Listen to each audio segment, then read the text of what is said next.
Bismillahirrahmanirrahim. Assalamualaikum warahmatullahi wabarakatuh. Perkenalkan, nama saya Adi Karyono. Di sebelah kiri saya ini adalah istri saya yang mendampingi saya selama saya memelihara sapi.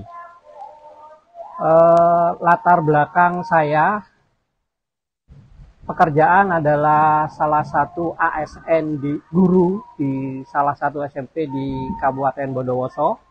Kemudian alamat saya ada di Desa Pucanganom, Kecamatan Jambisari, Darussolah, Kabupaten Bondowoso. Pertama, saya memelihara sapi kira-kira ketika saya pertama kali diangkat jadi ASN, yaitu sekitar tahun 2000-an. Waktu itu saya melihara awalnya adalah sapi putih, sapi lokal itu, dan saya senangnya memang untuk sapi-sapi yang breeding. Jadi saya lebih senang ke sapi betina. Kemudian setelah beberapa tahun melihara sapi lokal, saya tertarik untuk pelihara sapi jenis-jenis limusin dan simental ketika saya melihat ada tetangga saya memelihara sapi sejenis ini kok kelihatannya menarik dan ganteng gitu. Nah, akhirnya kemudian saya mencari sapi jenis limusin atau simental, sampai karena saya pingin sapi yang sekalian punya prospek bagus, saya mencari berburunya sampai ke daerah Banyuwangi. Sampai suatu saat saya dapat satu sapi dengan postur bagus, artinya besar, harganya juga lumayan mahal. Waktu itu sekitar 9.100.000 untuk ukuran sapi. Waktu itu sudah tergolong mahal, dan waktu itu saya berani mengambil sapi itu. Dan kemudian selang beberapa tahun setelah saya pelihara, kebetulan ada kontes di Bondowoso. Sapi itu saya coba-coba untuk diikutkan kontes, dan alhamdulillah begitu pertama kali ikut kontes, sapi saya yang harganya lumayan besar, lumayan mahal untuk ukuran orang sini itu mendapatkan juara 2. Waktu itu di kelas atau di kategori induk, juara 2. Saat itu kalah dengan sapi juara nasional punya orang Tamanan. Nah, berangkat dari situ, begitu pertama kali pelihara sapi dan langsung kena kontes, akhirnya saya lambat laun senang ke sapi, khususnya untuk sapi-sapi betina. Setelah itu saya terus berburu sampai pernah saya mendapatkan sapi besar. Sapi memang sapi saya beli ini mirip sapi luar negeri, jadi beratnya waktu itu sudah mencapai 8 kintal lebih. Dan saya bawa ke kontes lagi tahun berikutnya, akhirnya juara 1. Juara 1 dengan bobot 8 kintal lebih. Waktu itu tidak ada di kontes itu untuk kelas kategori pemeriksaan kehamilan atau PKB. Jadi berat, murni hanya berat, ukuran vital saja yang dilihat. Akhirnya sapi saya waktu itu mendapatkan juara 1. Tahun berikutnya saya terus pelihara. Alhamdulillah tiap tahun saya mendapatkan juara di kontes, khususnya di kategori induk maupun di kategori pedet betina dan calon induk. Jadi semuanya hampir keseluruhan yang saya raih kejuaraannya adalah di kelas betina, baik di pedet, calon induk maupun induk. Sampai akhirnya saya beli lagi murah sekitar tahun 2004 ya. Sapinya murah, hanya seharga sekitar 6 jutaan. Cuma memang sapinya tidak begitu bagus, cuma posturnya lumayan besar. Waktu itu saya pelihara, saya bawa pulang, tetap saja waktu itu saya dinilai orang beli sapinya terlalu mahal. Tapi waktu itu saya abaikan, karena semahal apapun, karena sapi itu nanti akan saya pelihara dan menghasilkan anak, menurut perhitungan saya pasti akan untung. Dilalah akhirnya sapi itu kemudian keluar kembar. Akhirnya saya pelihara, kebetulan kedua-duanya betina, dan saya bawa kontes yang kembar satu itu kena juara. Nah, akhirnya sapi yang kembar satu ini saya pelihara sampai akhirnya ada satu induk yang besar ini yang keluruhan kembar. Jadi sapi induk yang ada di kandang saya ini ada gen-gen kembar nanti. Ini saya pelihara karena memang dari awal sekitar tahun 2014 waktu itu di kelas betina, pedet betina juara 1. Kemudian tahun berikutnya tahun 2015 itu tidak kena di kelas calon induk karena waktu itu sudah ada perubahan penilaian. Jadi untuk kelas induk sama calon induk ada pemeriksaan kebuntingan. Kebetulan sapi saya yang tahun sebelumnya juara pedet itu naik ke tahun berikutnya di calon induk, tidak hamil, dan karena memang belum birahi, akhirnya tidak kena meskipun posturnya besar. Nah, berikutnya tahun 2015 sapi saya ini beranak, 1 jantan. Waktu itu saya bawa ke kontes, kondisi induknya menyusui, pedetnya umur 4 bulan, laki, dan waktu itu saya tidak kena juara. Baru tahun itu, tahun 2015, saya tidak bisa membawa pulang gelar juara. Karena 1, induknya itu kurus, karena disusu oleh pedetnya jantan, dan pedetnya itu umurnya sekitar 4 bulan. Dan kebetulan mungkin tahun itu tahun apesnya saya, ini sekaligus mungkin duka saya selama saya memelihara sapi. Jadi begitu datang di arena kontes, sapi saya itu jatuh dari truk, kemudian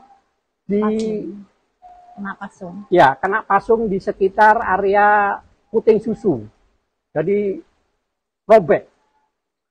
Sudah apes waktu itu sapi saya jatuh dan saya tidak tahun itu baru saya tidak membawa gelar juara dari rumah karena pedet saya tidak kena. Kemudian induk saya jatuh dan kurus tidak kena juara. Tapi saya tidak putus asa. Tahun berikutnya 2016, kebetulan waktu itu di lapangan Tegalampel, saya bawa lagi kondisi sapi saya waktu itu hamil 4 bulan dan diperiksa ternyata positif kehamilannya dan saya waktu itu dapat juara 3. Kemudian 2017 saya bawa lagi sapi induk saya juara 1. Dan yang paling mengesankan bagi saya sekaligus yang paling menyenangkan, waktu itu pedet yang saya bawa ada yang nawar serius. Karena selama ini mulai saya tahun 2004 sampai 2017 waktu itu tidak pernah ada satupun sapi saya yang nawar serius. Kecuali tahun 2017, yaitu di pedetnya. Karena memang waktu itu pedetnya bagus, umurnya sekitar 6 bulan, beratnya sekitar 361, dan anehnya sapi itu tidak kena juara. Dan untungnya si induk juara 1. Tapi yang pedet justru ditawar oleh salah satu pemain juga, mungkin pemain kontes, saya lupa namanya, itu sekitar 25 juta. Tapi waktu itu saya angkat tangan, saya tidak mau jual. Seandainya saya mungkin kalau waktu itu 2017 saya buka 30, mungkin sapi saya diambil waktu itu, pedet saya diambil. Tapi saya enggak saya jual. Sampai akhirnya kemudian 2018, saya bawa lagi induk saya, waktu itu posisi kebuntingannya sudah sekitar 4 bulan setengah, kena juara lagi, juara 1. Kemudian 2019, waktu itu di Tamalan, juara 3. Terus 2020 kemarin tidak saya bawa, karena memang waktu itu kondisi sapi induk saya tidak hamil. Terkait kegiatan di kandang, itu yang pertama, rutinitas saya setiap hari, begitu sholat subuh, saya selalu ke kandang. Saya beri combor sapi-sapi saya. Kemudian setelah combor selesai, saya kasih minum. Sementara istri saya di belakang membersihkan teletongnya, membersihkan kotorannya di belakang. Jadi kerjasama begitu. Setelah selesai, saya kasih combor, kasih minum, rumput, baru saya tinggal. Kemudian saya berangkat tugas untuk tugas utama saya. Untuk menu comborannya, menurut saya menunya tidak terlalu istimewa. Saya hanya memakai 2 bahan campuran, yaitu ampas tahu dan katul kasar itu. Cuma saya memang pemberiannya rutin, 2 kali sehari, jadi habis subuh. Setelah itu selesai, saya berangkat kerja.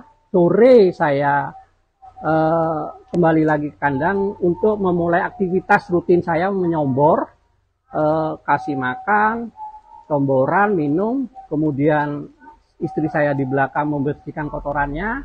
Setelah itu tinggal selesai maghrib istirahat. Itu menu comborannya. Jadi tidak pakai menu comboran yang mewah. Karena saya perhitungan, toh dengan menu comboran yang sederhana ini, justru saya pernah tahun 2020, saya bisa mencetak sapi seberat 1,2 lebih. Bahkan tahun 2020 sapi saya untuk yang jantan yang pernah ditawar orang Lumajang itu beratnya mencapai 1,2. Waktu itu posisi gigi koil 2. Sisi baik dari pemeliharaan sapi itu menurut saya, satu, di samping kita bisa berhemat, salah satu cara untuk berhemat ala orang desa yaitu dengan cara memelihara sapi. Dan keuntungannya mungkin bisa memotivasi teman-teman peternak yang lain. Jangan khawatir, untungannya pasti ada. Ya, satu contoh keuntungan yang bisa saya peroleh, saya bisa menyekolahkan anak saya. Ya, anak saya 3, dua-duanya sudah bekerja. Mungkin istri saya bisa menjelaskan. Assalamualaikum warahmatullahi wabarakatuh. Saya sebagai istrinya Pak Adi Karyono, jadi sudah kepala 3.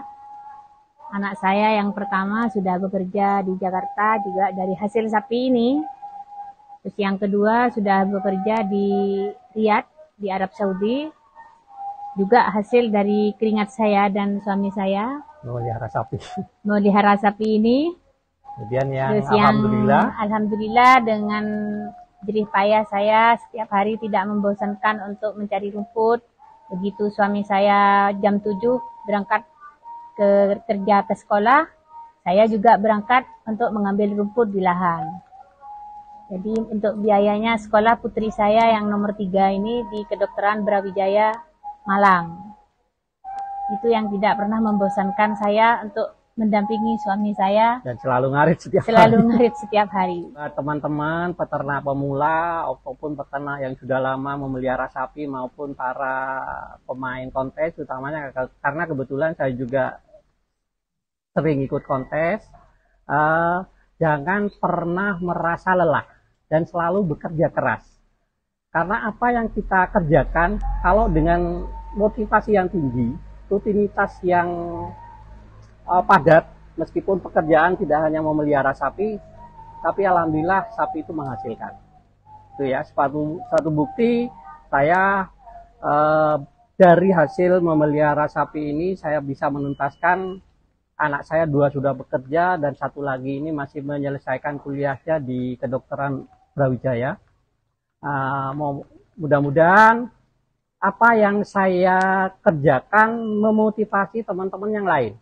Ingat, terutama untuk pemain kontes, bahwa untuk bisa ikut kontes memelihara sapi itu bukan hanya 1-2 hari atau 1-2 bulan sebelum kontes, tapi rutinitas kita setiap hari.